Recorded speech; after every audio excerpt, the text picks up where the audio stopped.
All right, hey folks, how you guys doing today? I'm checking my volume here, and let's check my signal. I'm going to do some our playtesting. Our playtesting for the Eberron campaign starts tomorrow, so it's my home table. Yeah, so I'm going to check my signal here, make sure I'm coming through live.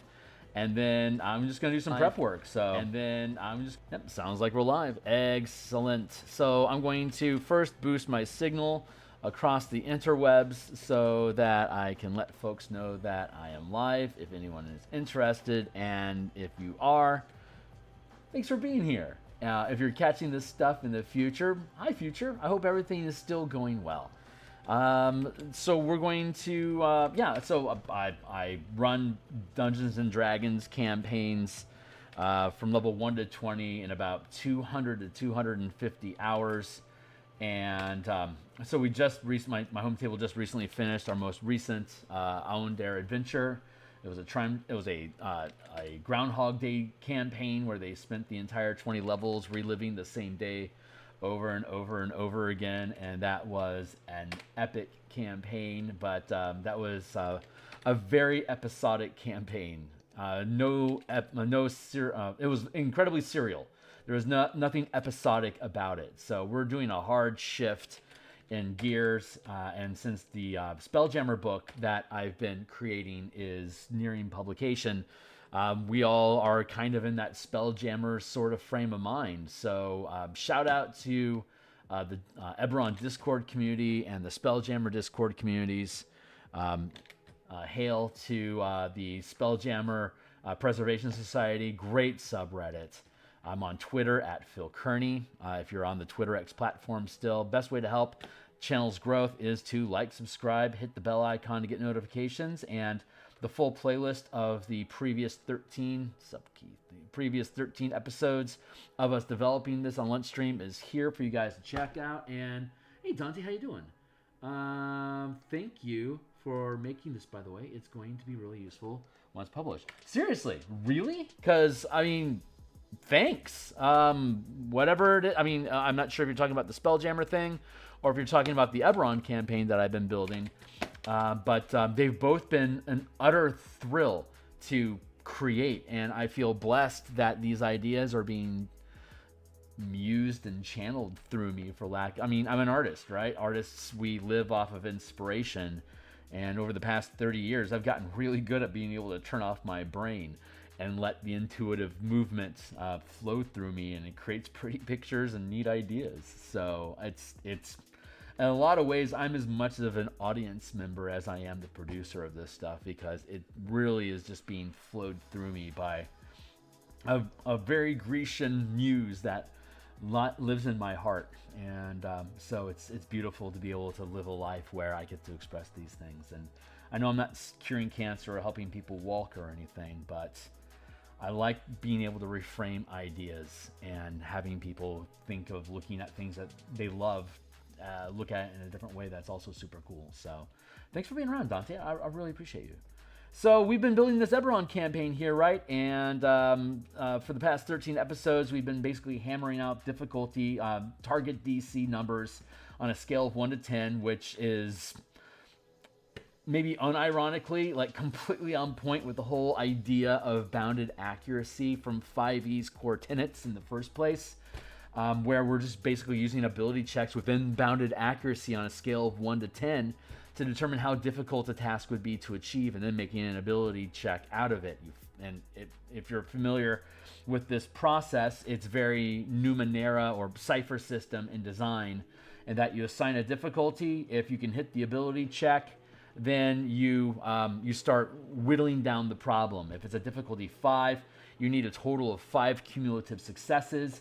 And every degree of success you have above the difficulty counts as an additional 1. So if the difficulty is 5 and you hit a difficulty of 10, you resolve that task in one go. And then the team moves on to the next dungeon room and resolves whatever's in that room, or whatever the next plot point is, or the next town, or the next question in their commune spell, or whatever it is, whatever process you're flowing through, whether it's physical in a dungeon space or an overland map, or it's exploratory, whether a physical space or in conversation, trying to dig out ideas, or it's some form of stealth where you're trying to conceal information in a conversation, in your library, or on a map or in a dungeon space where you're not trying to be discovered. All these things kind of just flow the same. So it's a very cipher system idea. The damage the damage that a creature can take is the number of difficulties that you can hit them by. A difficulty 7 creature needs 7 confirmed hits. But I mean, if you're at that scale, you're probably not going to be doing much better than a 9, maybe a 10. So this thing's going to last at least 2 or 3 hits, assuming you can hit it with a stat that's good at the time. But the characters have obviously no control over what stat they're going to be forced to use when they make the ability check because of the rotation system that we have. And the rotation system is, for those that are catching up to how the system works, I'm not playing 5e, but this could be 5e for characters. The task guild level can be used in almost any D20 system, Cypher system, Pathfinder, Dungeons and Dragons, any version. As well as like Mutants and Masterminds, Gamma World. There's a ton of anything that throws a D20 that you look at the highest results as a success works well with the guild system that generates plot points that we've been focusing a lot of our attention on during these streams. But I have 6 people playing in a game. I have 1 hour a week to move the campaign through. And the last 1 to 20 campaign we played had 3 people, and it took them 5 years. Whew, it was an epic campaign. Oh, God. If you check my Eberron art stream, I talk about it a lot on there while I'm drawing. So you can check in on that if you want. But we wanted to change the space, and we picked up new players. So we have a more crowded field. So a traditional 5e game is no longer going to really work for that volume of players. So I had to shift to something I knew was fast and light, which is index card RPG, BECMI or BX style D&D, and Cypher system, all very fast, loose systems. BX is actually a very fast, loose system because a lot of it is just narrative, and Maze Rats. So those 4 games specifically are inspiring the action economy and flow of the table to be able to move around. Character design came mostly from Maze Rats and Shadow Dark. And of course, we're using the D20 system out of 5e mechanics, or basically just rooted D20 using 5e bounded accuracy as our resolution mechanic. So that allows it to basically, if you're at the guild level, this can immediately mesh with any of those other game systems I had just listed, no problem. When you get down into the character level, that's where the innovation is really coming into the system, where we're basically bending index card RPG around a Cypher system core, and using Shadow Dark to randomize character progression, because as a guild campaign, the emphasis isn't on individual character accomplishments in a serial fashion of campaign play. Instead, it's an episodic campaign where the guild has new difficulties every cycle, and our cycle is at 10 days. So every 10 days, the guild has new problems that the team chooses one problem to become their personal project. And then they build characters, or if they have any characters that have survived from previous adventures, tap them to jump into the team that then goes and delves into whatever that complication is that needs to be resolved. Everything that they can't personally address then gets relegated back to the guild as an ability check on a scale of 1 to 10 in difficulty, and depending on the rank of your guild with a particular task, with a particular resources involved in resolving that task, will decide how far up of a difficulty they can achieve. So as a progressive campaign, we'll start with low-level threats, and as they continue to literally grow their organization, they'll have bigger and bigger problems that they need to resolve, which will be matched by the higher rank of proficiency their guild gains in the different industries where these problems present themselves. Delving in as individual characters will use the exact same action resolution, but instead of it being a single die roll where it's either success or fail, and then failure means you'll get the success when you solve this complication. So it seeds plot hooks to allow the team to achieve what they want with their guild at the cost of them having to perform episodic adventures that clears the path of whatever obstacle is preventing their guild from achieving the goal that they set.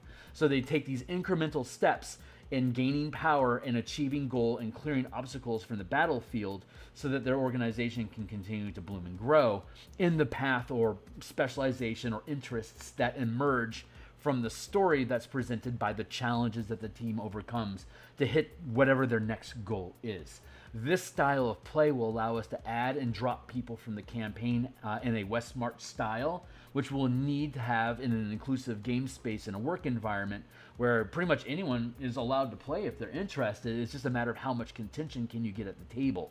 So that's what we can allow people to drop in and drop out. Depending on what their schedule is, they can either show up or not.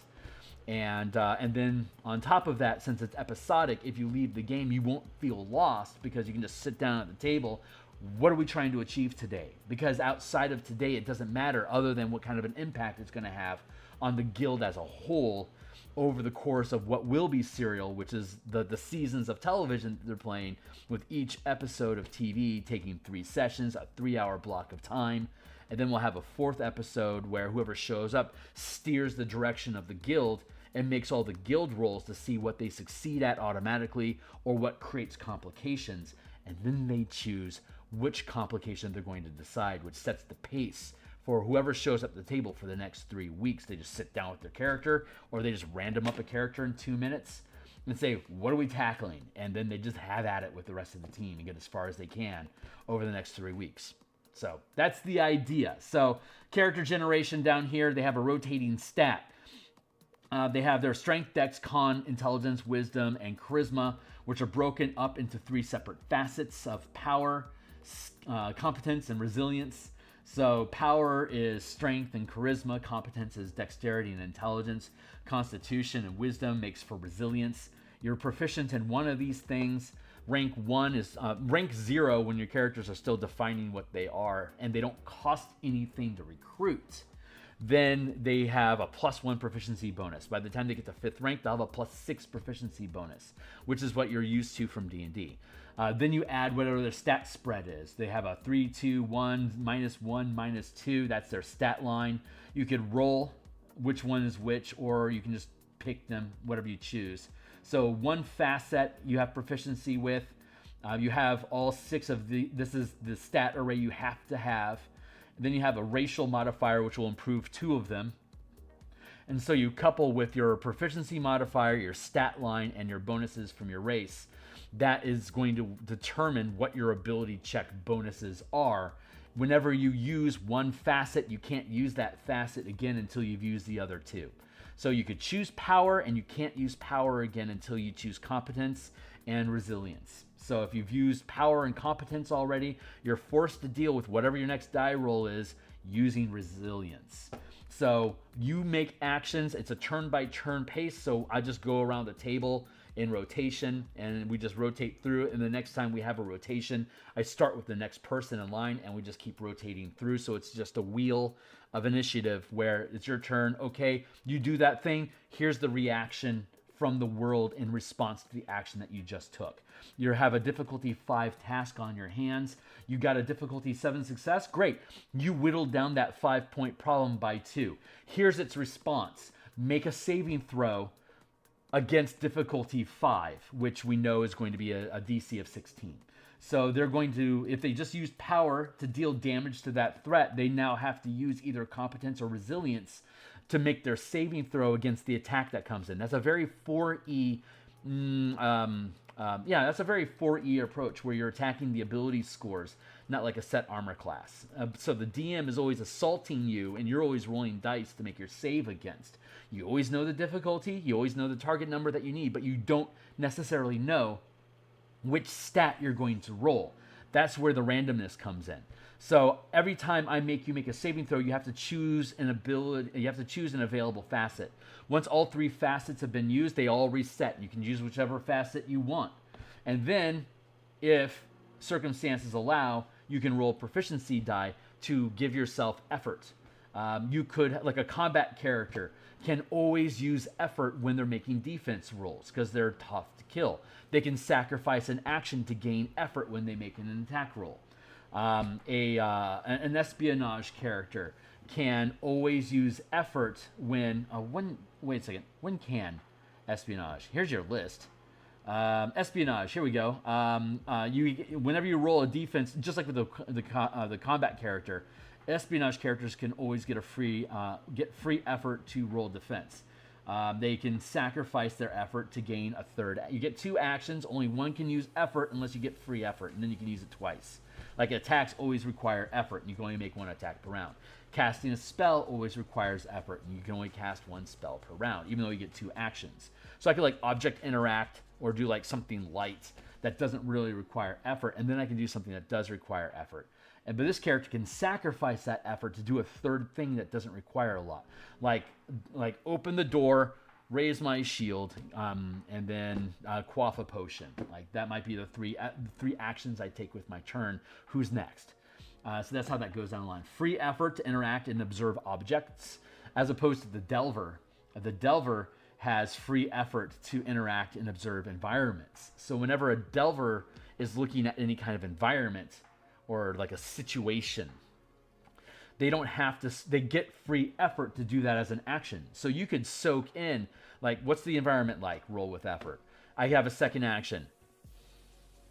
What's the attitude between those 2 groups? Like, why can I pick up like an idea about like why they're fighting? That would be interact. That's not environment. That's going to, you won't roll with effort, or you can make that your action and then spend your effort. And your effort is a proficiency die. First rank D4, D6, D8, D10, and 5th rank is a D12 using the variant mechanic proficiency dice from the 5e Dungeon Master's Guide. So these are some of the different things that you can do. A very simple combat or action resolution system. It all just rotates off of those abilities, and depending on what your character is doing depends on how you're going to be able to manipulate the dice. So there you go. And then there's spellcasting, and we talked about spellcasting before. So right now I'm prepping out. So my first playtest is tomorrow. They're going to do a dungeon delve. They're on an asteroid, and some of the miners turned up dead. They've got the team will just be dropped into this scenario as you're on call as security for the mining operation. They'll be mining iron and or I don't know, platinum. Let's say they got their hands on a platinum mine somehow, but some miners turned up dead, and they've got a couple bodies here on hand, and they rolled a boulder in the way from the cavern that they went into when they died. They were spelunking and delving to see where the next ore pocket was at. They found this thing, and look, they're dead, and they have all this black fungus growing out of their mouth. So now the team gets to decide what to do. You guys are on staff. Deal with this problem. We can't get to the rest of the platinum until we figure out what's going on with that hole, because that's where the rest of the platinum's at. Look, they have new nuggets of platinum on them. So there's stuff down there, but it killed them. So this whole asteroid is a bust unless we can clear out that threat. And now it's up to you guys to clear that threat. What do you want to do? Assumingly, they're going to start with investigating the body. So they'll be able to use both creature interaction as well as object interaction. And then once they get the boulder out of the way, which, you know, it's not going to cost, it'll take them an action to do that, but it won't necessarily cost them effort to do it because there's a whole crew that's there to help them. But they're going to close that door behind you in case there's something hostile there. So you're supposed to tap, tap, tap, rap on the stone 3 times, and they'll have a lookout listening for you. And then they can have a bunch of people push it out of the way. But if that fails, they're going to have to get out of there using effort to push the boulder open. So that's a threat they're going to have to deal with at some point, that they're going to be aware of walking in. That they're trapped in there until they can push or dig their way out. So good luck. And then they'll go into the delve, and then they can start interacting and observing the environment.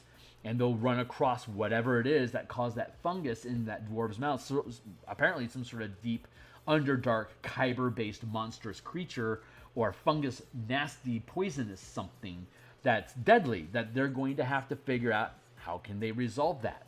So that's up to them. They're going to have to, I know what's down there, and I know what it takes to resolve it. I have an idea what can destroy it and why it's there in the first place, and other things that they could do.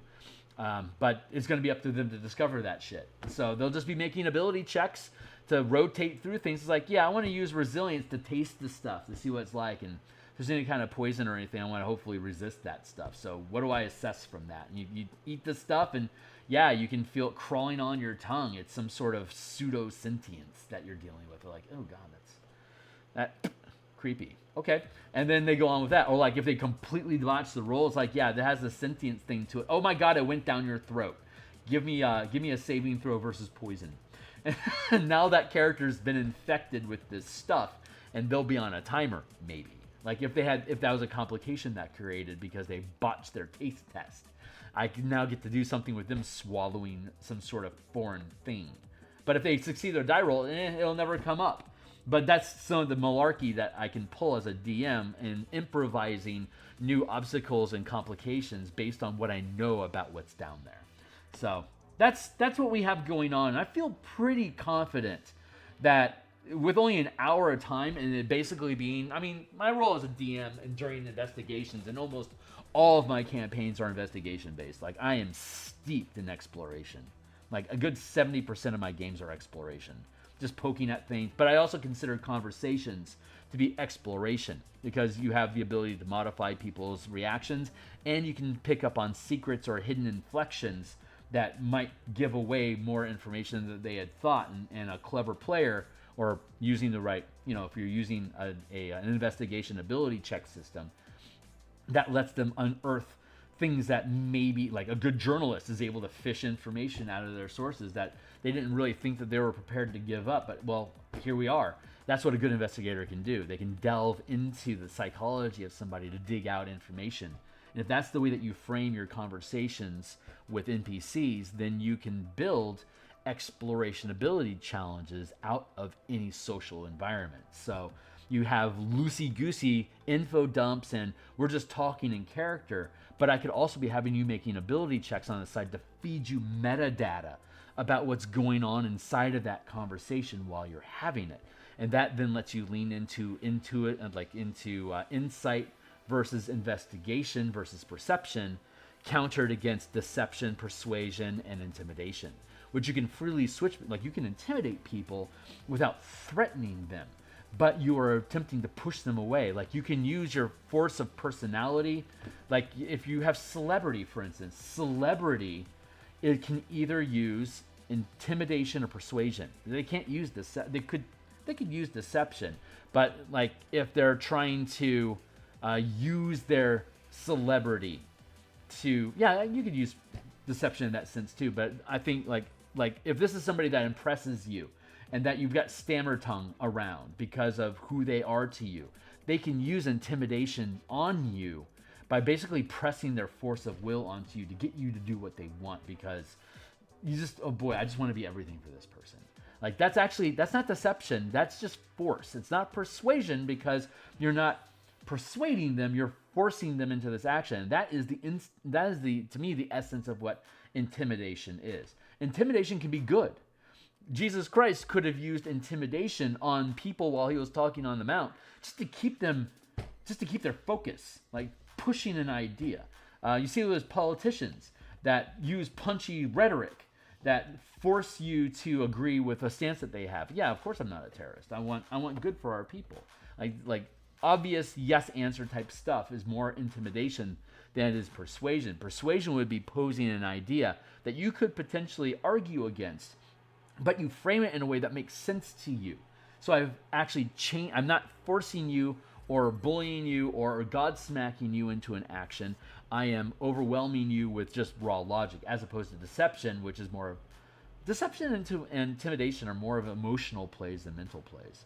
So, anyway, that's my thoughts on investigations as conversations, which is why I say like 70% of my game is investigation or exploration focused, because you're either looking at something, talking to somebody, or hitting something. It's basically the three things you can be doing.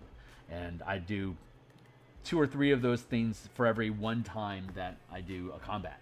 So it's the tempo is different. When we start doing the martial powers playtest, it's going to be a lot more combat focused because the power system is mainly built around combat resolution because it's built to add flexibility and options as well as more combat punch for martial characters in the 5e game frame. But so let's see. I think I'm just going to kind of ramble around, and I'm just going to go back to the top and just start pushing my way down the document here. I've got another 40 minutes. So I got through my preamble pretty quickly, but anyone that's out there in space, you're certainly welcome to ask me questions if you want to. But I'm just going through the basic mechanics here. Commerce would be economy, trade, and wealth. That makes sense. Lore, I don't need... lore would be knowledge, arcana, intrigue. That's accurate. I don't need those. These are keyframes for a society, and we're only working with a mining guild, so I don't need to have that kind of descriptive language defining the industries. This would be more like reputation, accountability, culture, and work culture is still valid. So, and then military, not valor doesn't matter because that's at the society community level. Like what are values that each of these industries increase? We're not really worrying so much about value. We're worrying more about action and task, how to allocate tasks. So we'll go with fightercraft. Combat, scouting. Oh, I named that differently. Troops, craft,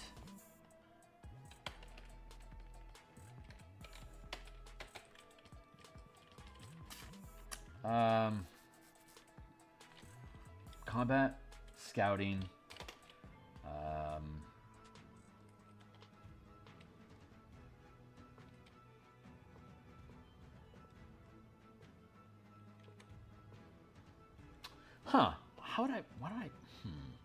Combat and scouting. I mean, combat is the active task of hitting stuff. Scouting is the passive task of trying to, protect. Defense. That's the other task that you perform in your territories during your downtime. Scouting and defense is kind of a combined idea that when you make your military ability check for a guild check for each of the territories that your guild controls, it's going to see and resolve threats. If the skill check fails, the complication is either the scouts return with bad news or combat occurred and you lost. That's basically how that occurs. So the DM just gets to frame. The DM chooses. That's the DM's caveat. GM's discretion. But I like that reframing, so that's good. Here's our pillars.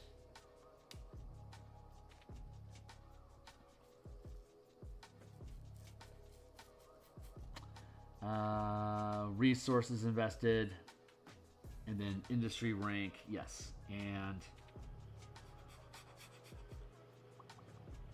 yeah, we're going there. There's an argument to be had about how much does something cost. The territory and like these are the points that you pay to advance your rank in each industry. It's also the cost of each territory that you acquire the further you move away from your headquarters. And there's also that that's a very expensive escalating price that assures slow growth in the two most important factors for the guild, which is rank and territory. There's an argument to be made that the lower value, like second rank, doesn't cost 4 resources, it only costs 2 resources for something transitive, like going out to patrol a location that's outside of your territory, that's like in the fourth ring. then it wouldn't cost 16 points to scout there. It would cost 4 points for you to scout there because it's not in your territory. If you spent 16 points, you may as well just buy the fucking thing and get scouting for free because it's your territory. That makes sense. So the lesser cost makes sense for transitory. Yeah, permanent stuff, transitory stuff. Maybe researching spells and artifacts and new gear should be the lower cost as well. You gain the industry to be able to create those different rank items. So the lower resource cost to be able to create those items makes sense. But it would be to be able, like, to research them. Like, I can now make 40-foot mecha ships, but I'm going to have to actually have the resources to build them. I have the research, now I have to have the production. This is very Civilization 4X sort of gameplay. I'm really digging it because it's all at the guild level and it's all resolved like easy with just a couple die rolls.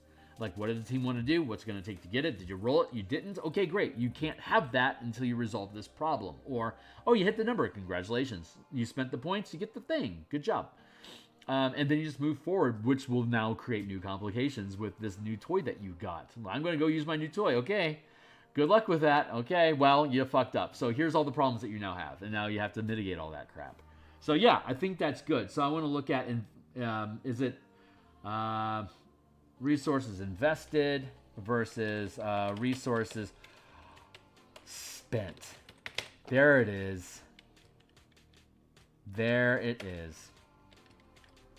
You either invest large amounts of resources to gain something permanently, or you spend points to do a thing that has a momentary action. That makes a ton of sense.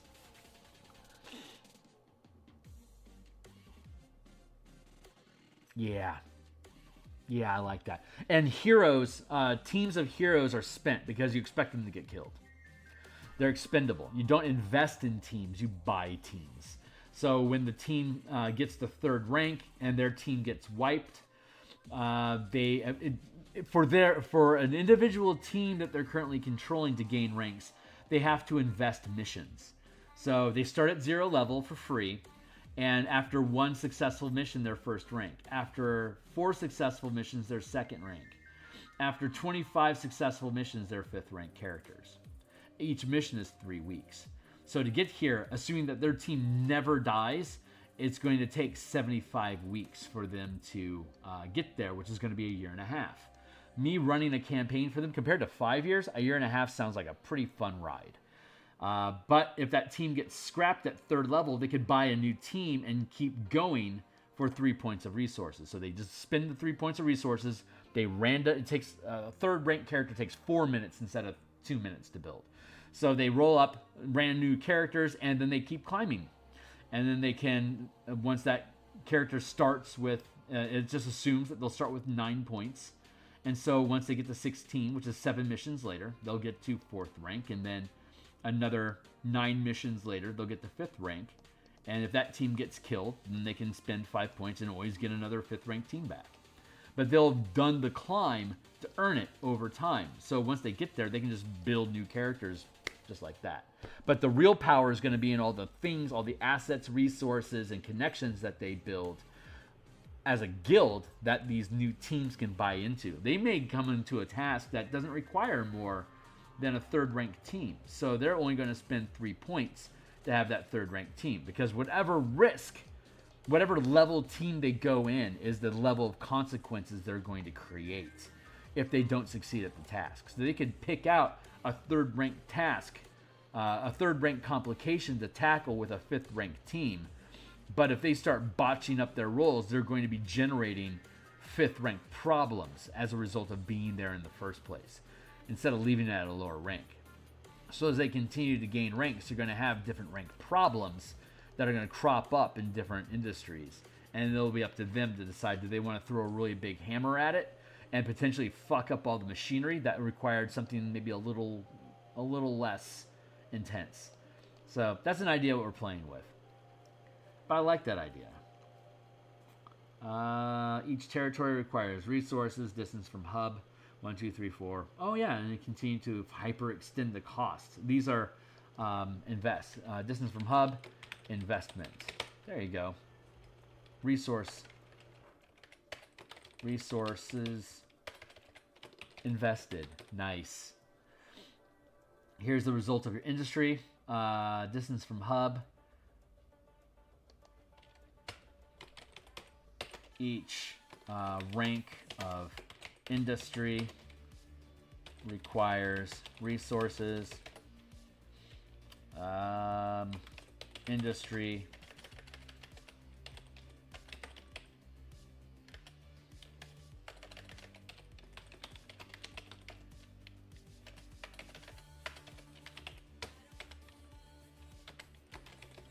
resources invested.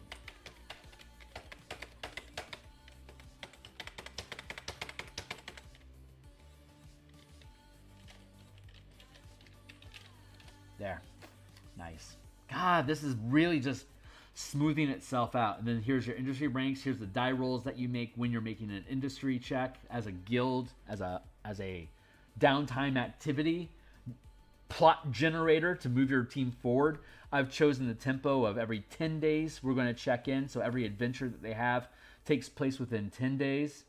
And then at the end of those 10 days, the result of their adventure and the advancement that all the other NPC teams had accomplished with their tasks, the ones that the players didn't attempt, either resolve or create new complications. Those new complications are the fires that the players need to put out, either by relegating that task to new NPCs in their guild or handling themselves as their next adventure for the next 10 days.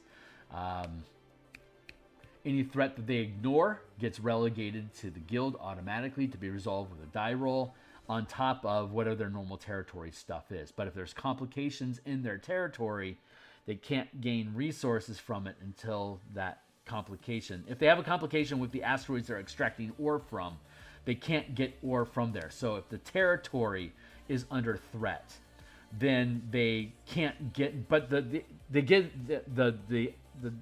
resources accumulate every 10 days, but until you clear the complication, you can't cash them in. So it's not like I'm never going to get any resources because I can't clear my threats. No, if you only have one complication at a time per territory, and when your team resolves that territory, they cash in all the resources that have been escrowed, waiting for them to come along and retrieve. So that's how that system works. So they can take their time putting out fires in different territories or dealing with other threats that are outside of their territories if they want to, knowing that eventually the guild will resolve it themselves and then it gets cashed in, or they hyper-focus that as characters themselves because it's what they want to do with their plot line. That then gets cashed in either way. So it's not you lose it, it's delayed. So you could have a territory earning you 3 resources per 10 day be delayed 40 days. And when you finally resolve what that problem is, you're going to cash in 12 points of resources that you can then spend on something. So, yeah. So you always accumulate, but it's just a matter of but I mean, like, you know,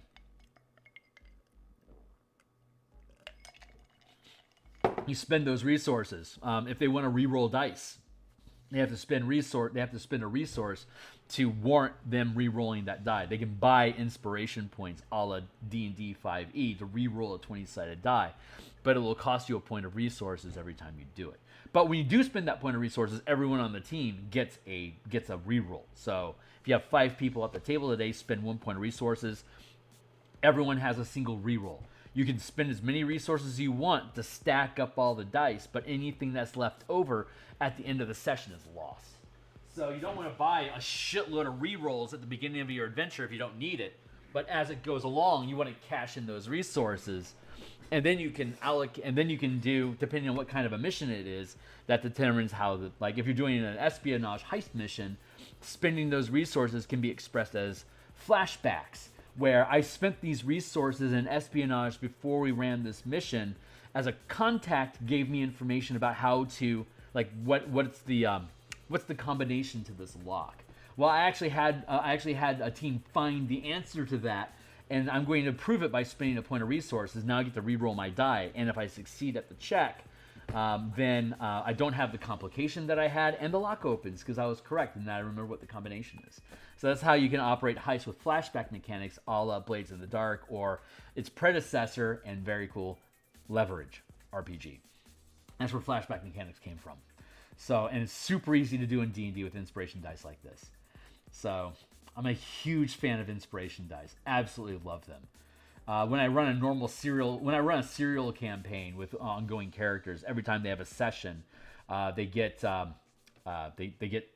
basically half of whatever their proficiency bonus is in inspiration points each every session, up to their proficiency modifier.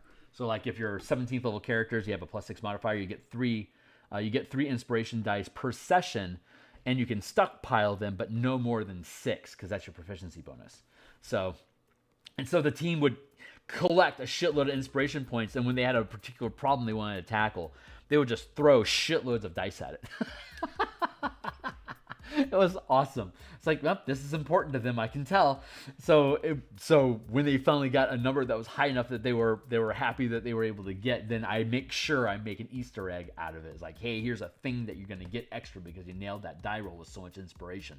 Like, you lean the mechanics in the Ludo narrative into how they're manipulating the dice system.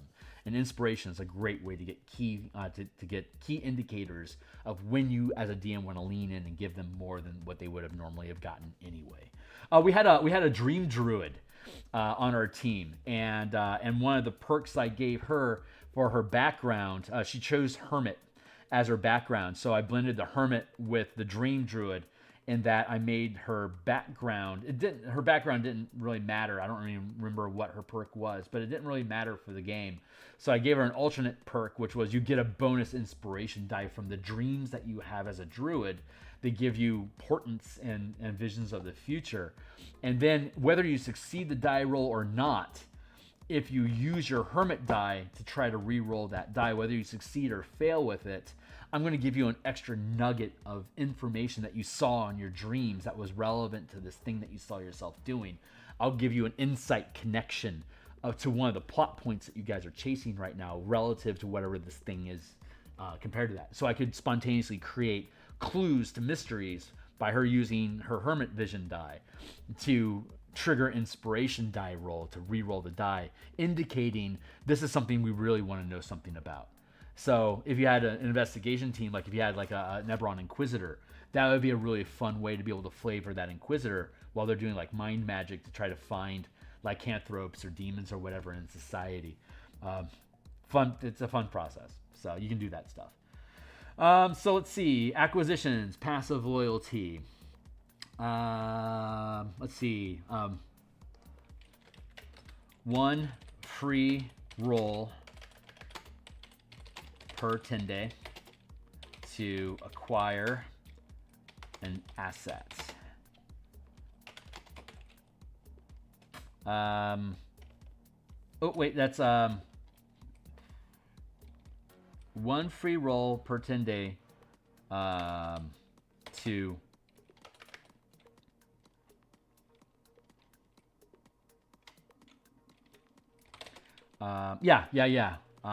with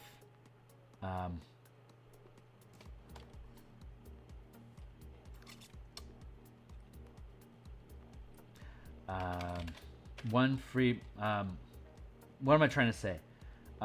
With 1 free roll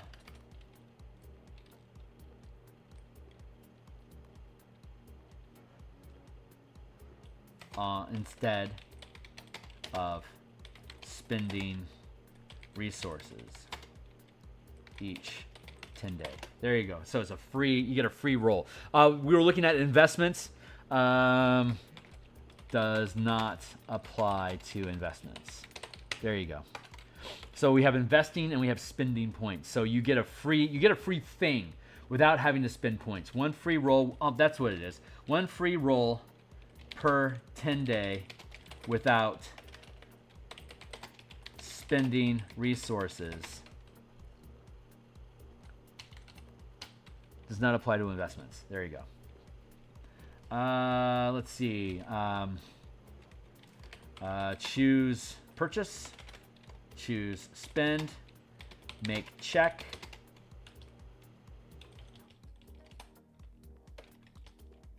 Choose spend, make check. Success equals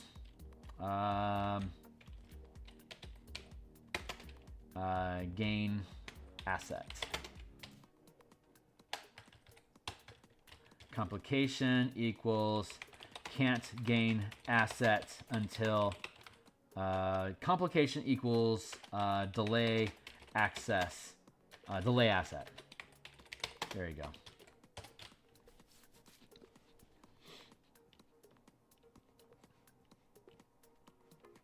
Let's see what to do with acquisitions. Obtain new territories, hire a new adventuring team, perform additional guild.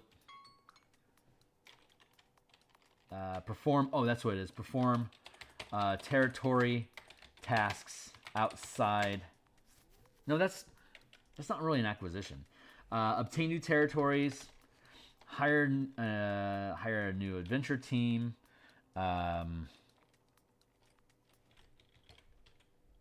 With all the relevant reasons, like you have a delving team, and then you have like a fighter pilot team, you have an espionage team, and you have a diplomacy team. Those are basically the four types of teams that exist: heists, diplomats, delvers, and fighter pilots. So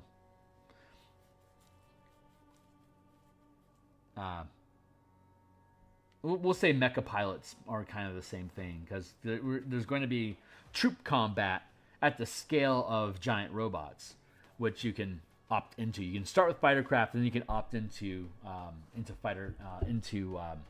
high mobile combat suits. High HMCS.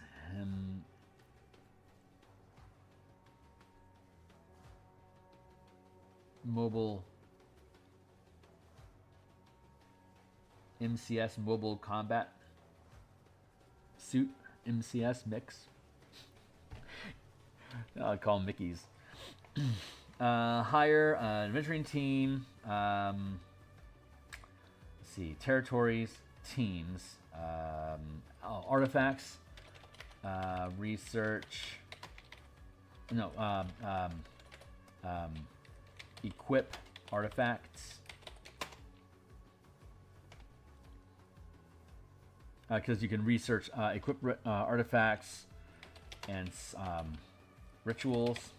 So you can go in with items or rituals that the team can use as alternate ability things. Like you can use your effort to cast a spell. If you don't, oh, that's what I wanted to do. I wanted to explore spell casting a little bit more deeply, because that's the one thing that I didn't feel we really had resolved. So I wanted to lay down those rules real quick. So spell casting requires effort. Channeling artifacts requires effort. Casting spells. That would be casting spells requires effort.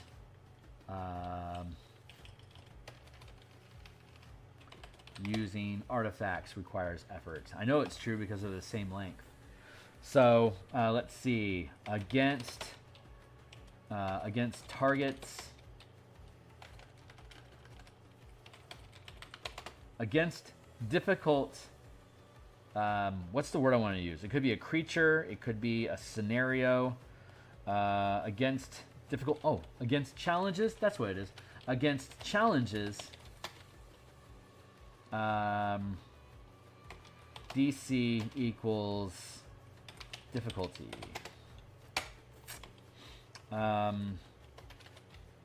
Utility use. So if you're using a spell effect that you want to use to resolve a challenge, and a challenge is anything that has a success meter that requires you to roll an ability check to resolve. That could create complications. If it's one and done, then it doesn't. It's a task. It's not a challenge. So against task, utility task DC equals bidding system. Let's do that. Okay, so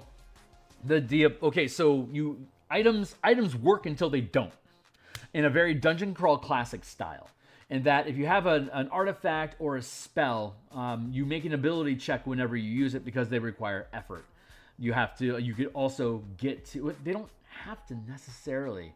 They're tasks that require effort currently as a means of limiting action economy. And currently, there are no options for players to be able to gain free effort with casting spells or using artifacts. So we have a limitation on once per turn. Each player can use an artifact or cast a spell. So having said that, when you're using an artifact or a spell against a challenge, the DC that you have to roll is equal to the difficulty. You know what the difficulty is? That monster over there is a difficulty 5. You're gonna have to roll a 16 or better in DC. If you fail the check, you lose the power and nothing happens. If you succeed or something nominal happens, usually something happens. So you do that's right. When against challenges, even a failure equals 1 success. So no matter what, you'll have at least nominal success with 1 point of progress, but you'll lose the spell and it's gone. If it's an artifact, the artifact stops working. If it's a spell, you are inspired with a random spell to replace the spell that you had at the beginning of your next session. If it's an artifact, it stops working. You then have to go back to base and buy a new one. So that's how that works. Let's see. But the bidding system, if you're dealing with a utility that's that you don't have, a utility task would be, I want to use this thing to do something. And instead of me assigning a difficulty for I can't even think of I want to turn invisible with my spell. Maybe your spell you could plausibly say that your spell could turn you invisible. But this isn't in response to any particular task. This is just a thing that you're turning on. It's like, I just want to become invisible for you're anticipating the need for it, or maybe you're suspecting someone's spying on you and you don't have a specific DC. What you want to do is there will always be a DC. I will have a hidden DC. But if you aren't aware that you need to, if you're let's say you're trying to be quiet and you don't know if someone's listening to you or not, then you can set a DC for yourself by saying, on a scale of 1 to 10, I'm going to make this task this level. And then you make your die roll. If you succeed on that bid, you keep the ability and you have the level of success that you wanted. If you fail the roll, you're going to get the level of success that you rolled and you lose the spell. So, but the result can't be better than the DC that you bid. So if I'm a first rank character that's probably not going to roll above a 16 unless I get really lucky, I'm probably going to want to make a difficulty of a 2. Which is a very I'm going to use an illusion, an invisibility spell so I can minimize the likelihood of us being noticed by anything. Well, what difficulty do you want to roll that at? I'm going to roll a 5. Well, you're going to have to roll a 16, and if you fail the roll, then you're only going to get say you roll 4, which is a difficulty of 1. Then you're only going to get a 1 rank benefit of invisibility there, and you lose the spell. Instead, you could have said, I'm going to set the difficulty at 1, and I'm going to roll the die. And regardless of what the die roll result is, it won't be better than 1. But I get to keep the spell. So if I don't think anyone's really paying attention, I can try to do a stealthy thing for a really low DC.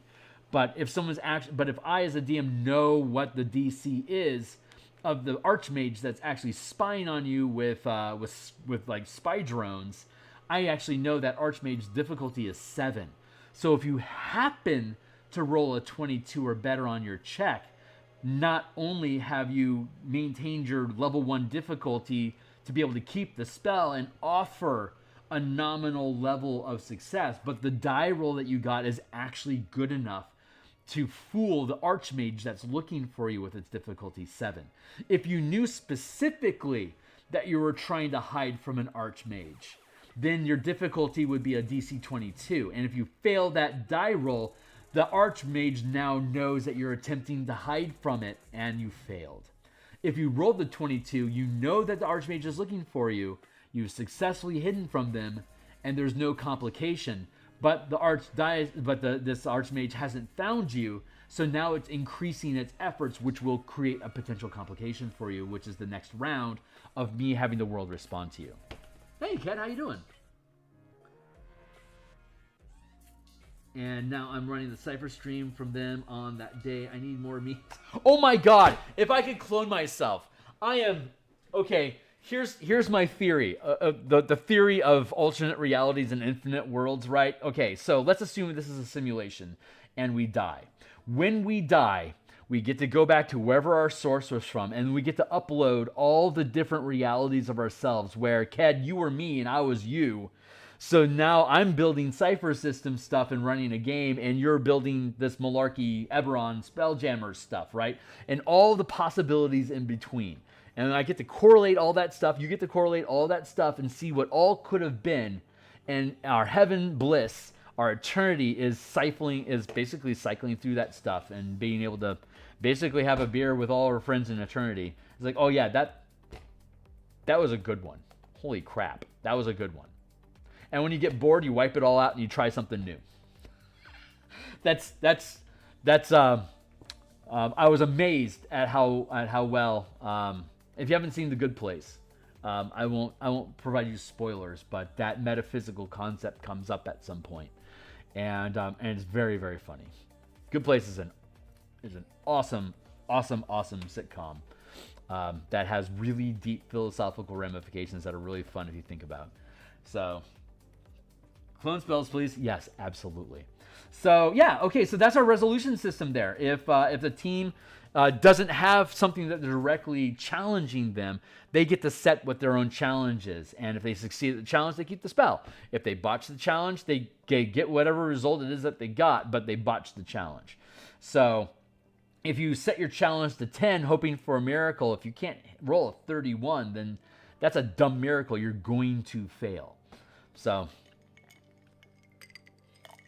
but they'll at least get whatever they rolled. Like maybe it's possible for them to get a 28. I guess it would be smarter for them to roll a 20. Say I want to roll a 28, because at least that's possible. It'd be dumb to bid something beyond your ability to roll it. But at least when you're doing that, you know which ability checks you're using.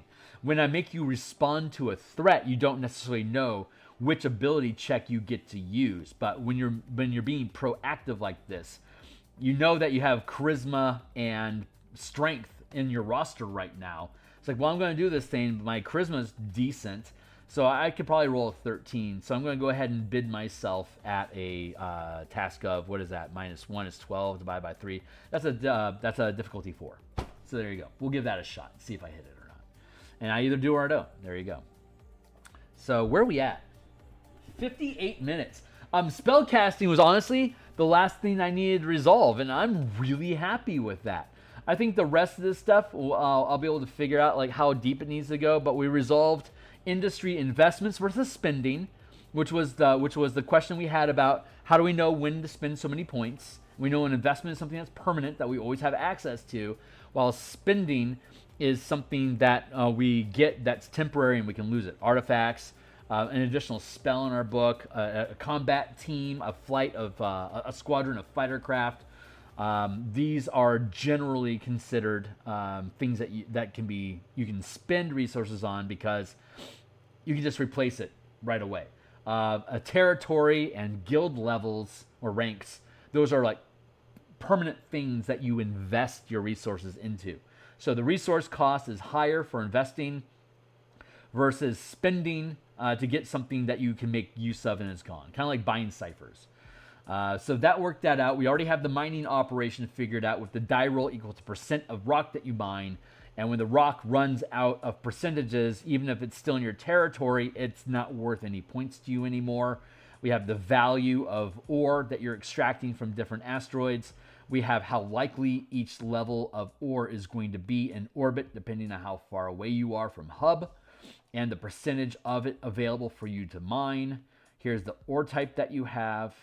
on a D12, on a table of 1 to 10 on a D12. Obviously, the further and further away you get, the more likely it is to have these high-end exotic metals, because it's a skewed, like 6 or above becomes your 50% point when you're at 5th rank rolling a D12, as opposed to a 5 or above is your midpoint when you're on 4, when you've got rank 4, rank 3, 2, 1. There you go. The further away you are in orbit. Sorry, the closer in orbit you are, the more likely it is that all that you're going to be able to find is mundane stuff that no one had the time to get to because there was better ore further out that they invested their resources into getting. So the stuff that's closer to orbit is garbage, or more garbagey. So a low rank mining operation like you're bottom feeding, basically, like literally you're at the bottom of the orbit, closest, rubbing up against hub, where you go to the refinery station to dump off your stuff, because you don't have a pipeline or supply chain that leads you way off into deep orbit to go hunt for adamantine, mithril, bieshk, crystals, all the stuff where the high CR monsters are at, where you have to have a very powerful military force to be able to fight that shit. So, like, you earn your way out in orbit. If you can maintain a deep orbit, then you have a very powerful military force backing up that supply chain, being able to get your ore back and forth to hub. So, fun stuff. So, I think we have enough built out here. I've already randomed up. We're going to start them in a dungeon delve.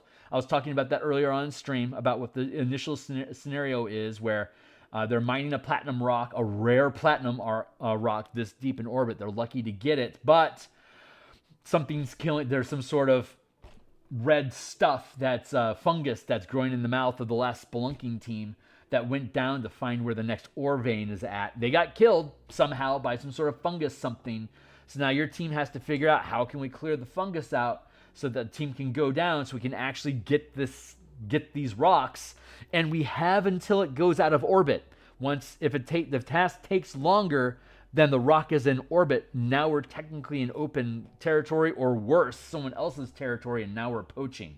It could very well be that the reason this platinum got here in the first place is because whoever else was picking at this thing got fucked, and they could not deal with this stuff. So we might actually find other factions down there dead. Like, we could find Sarlona soldiers or Elven groomers down in there dead with froth coming out of their mouth because they weren't able to resolve it and they just let the rock go. And now it stumbled into your fucking territory, and now you're having to deal with it. Enjoy the plague, sucker. Better clean it up. You're going to get clean it up while it's in your territory. Otherwise, it's going to drift out, and you're going to have to either go on a piracy or a poaching mission to go fetch it. So that becomes their next complication. Very, very fun. And I'm at my hour mark here. I have 2 minutes left on the clock. I have had an absolute blast. This is episode 14. The past 13 episodes, we started from scratch and built this thing into what it is now. There's a playlist I have on my YouTube channel. It's called Command, the In Command system, and it was the very heavy first edition AD&D style of this, where every task had a separate table with different DCs, meant different things, and it was very specific, highly mechanical, deep dive into, like, if you rolled this number, this is how much wealth you generate. Like, super, super clunky, heavy mechanics. And this is such a slipstream, fast resolution system in comparison. I'm probably going to be ditching a lot of that guild command system and going with this instead. And then all I have to really do is find ways to reflavor the different industries and be able to create industries that lean into whatever narrative it is that you want, whether it's sci-fi, after the bomb, high fantasy, low fantasy, investigation, sleuths, XCOM style, creature invasion. I can bend this thing into any narrative system by defining the different industries to frame to frame what your organization is developing, for you to then send out, like, cops out on their beat, or soldiers into the next Stargate to find out what the next world is and to fight gold, or whatever it is that you want to do. Right now we're mining asteroids and fighting monsters in orbit around Eberron using Spelljammer ships. That's what inspired me to build this. But from that, I can build. If you roll a 20-sided die and you want a higher result, then this will probably be able to work as a background framework for your game, whether it's D&D, of any edition of D&D, or obviously I can see this bending into Cypher system very easily. Index card RPG would work. Shadow Dark would work. Mutants and Masterminds it would work with. There's a ton of different systems that this could work with. It just depends on, and like, just throw away the character stuff the character creation stuff is because of the restraints that I have at my table. But the framework of the guild can be exported and dropped into almost any other D20 based game. Pathfinder, yeah, no problem. So Pathfinder even has 6 degrees of proficiency. So this actually curves in and fits with that perfectly. And it also works off of a die roll. All I would have to do is modify the DC to match whatever level your character is. So that would be a very easy transition. So I'm going to play test this thing for a while.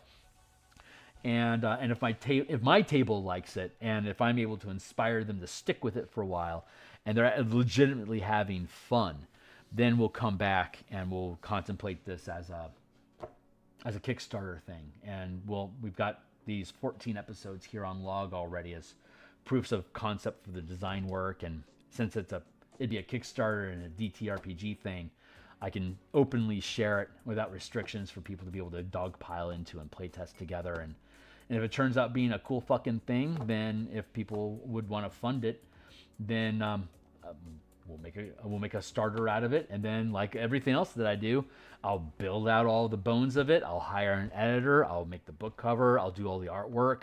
I think I'll explore a line art style with this that's faster to render, so I can punch the book out faster than these full color jobs I've been doing for the DMsGuild. I want to explore that fast, loose sketch space. I want to make that. I want to, yeah. When I leave the DMsGuild, although I relish being able to paint in color, I think I want to try to dial back on that and go with a more comic gestury style, of like my sketch art tends to be. I think I'll have a lot more joy in punchy, because I'll be able to crack through content quicker, and I think I can make that blend into the pages more than I do with color. So I'm seeing some really fucking cool ideas coming out here in the next few years. I've still got the color mana rebuild to do for 5th edition, because I absolutely love color mana, and I will absolutely never let that go. So the martial power system, the book, as soon as the Spelljammer book comes off my plate, it's eberron in the mornings all the time. I'm days away from finishing the Spelljammer book. We're just updating assets and then importing the assets into the PDF, and then breaking down all the assets into individual image files for uploading to VTT or to print. And then the ship cards, so that you know how much damage each ship does as a reference guide, instead of making you figure it out by going through the book. You're like, what a pain in the ass. So that's an asset that I should provide that's going to be useful. It'll extend me publishing it by a number of days, but we are legitimately days away from having this thing done. So that's it for now. My playtest, my official first game with this, the Dungeon Delve, is tomorrow in about 20 hours. So I took the day off. So I am excited and stoked to have that day off to give this maximum attention. I'm still going to log into work, because that's where all my players are. They're all co-workers at my day job. So it is an absolute thrill to be doing this with co-workers. Love it, love it, love it. And yeah. So that's it. I'm out of here, guys. Thanks a lot for showing up and hanging out with me. And yeah, thanks, Ked. Thanks a lot. This is really, I didn't expect this thing. This is kind of popped up out of nowhere. It's like, I need a new campaign. How am I going to do this? And like, this is what happened as a result of it. It's the birth of necessity. God bless it. So we'll see where it goes. I'm really excited about it. And yeah, so I'll be back tomorrow morning. I'll probably be gushing about the game, but I'm going to hold back. I might geek out, but I'll hold back on analysis until Friday, when I have time to process it and look back at things. So I'll have an update on Friday about that. But tomorrow morning we'll be back doing more Spelljammer stuff. And then Thursday mornings, more Spelljammer stuff. And then Thursday night we'll probably be doing Spelljammer stuff. Chances are, it could be done this weekend, published on Monday. or by Wednesday next week. That's probably where we're at. That close. So super fucking close. So I'm out of here, guys. I will see you on the other side. If you're lurking out there in the future, I'm glad we're still there in the future. Like, subscribe, hit the bell icon to get notifications of when all this stuff is live. So later, guys.